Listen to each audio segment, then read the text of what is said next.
The numbers are really very uh, astonishing. There's an estimate of about 600,000 Mexicans that will be crossing the border this year successfully.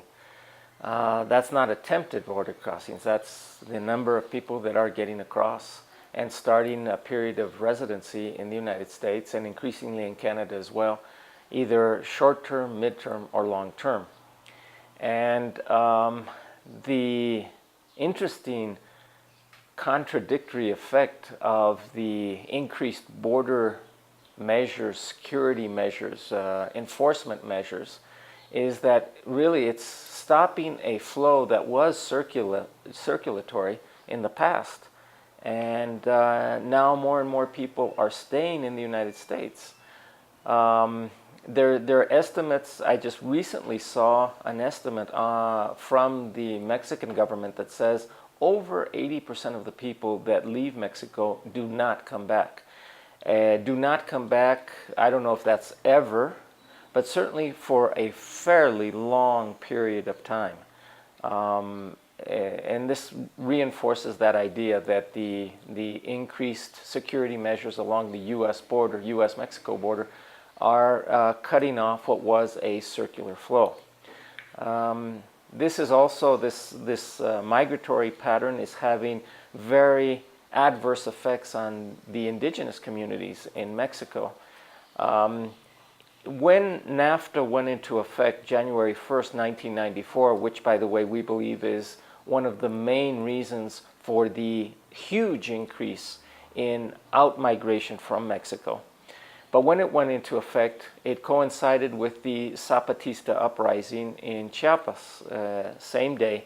And in the first declaration of the Zapatistas as to why they were rising up in arms, they pointed to NAFTA as one of the reasons, not the only reason, not the main reason for their uprising, but one of the reasons. And they said NAFTA is the death knell of the indigenous people in Mexico. And that, in fact, looking back now over the past 14 and a half years that NAFTA has been in effect, that has turned out to be exactly true. Because emigration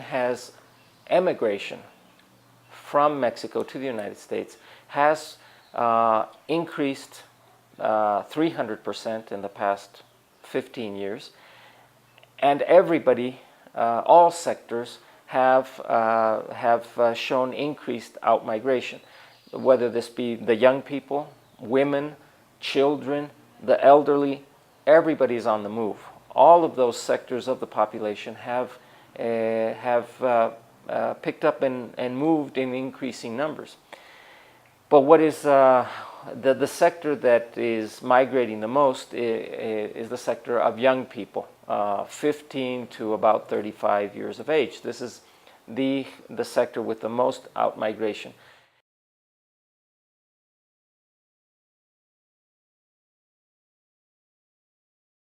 And what this has meant for the indigenous communities is that as the young people leave, and as I say, most of them do not come back, upwards of 80% do not come back, this tears apart the fabric of the indigenous community. Those that do come back transformed.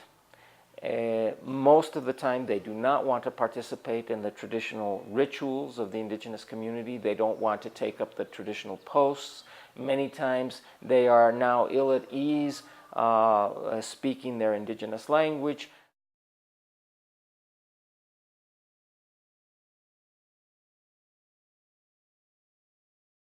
See, the Zapatistas have said, we want to design our educational system to benefit our people and our needs as those needs are established here on the ground. For the survival and the prosperity of our indigenous cultures. That is not a concern of the government. So they may be setting up universities, and they may be doing other infrastructure projects. But what we have found is that those are always top-down projects.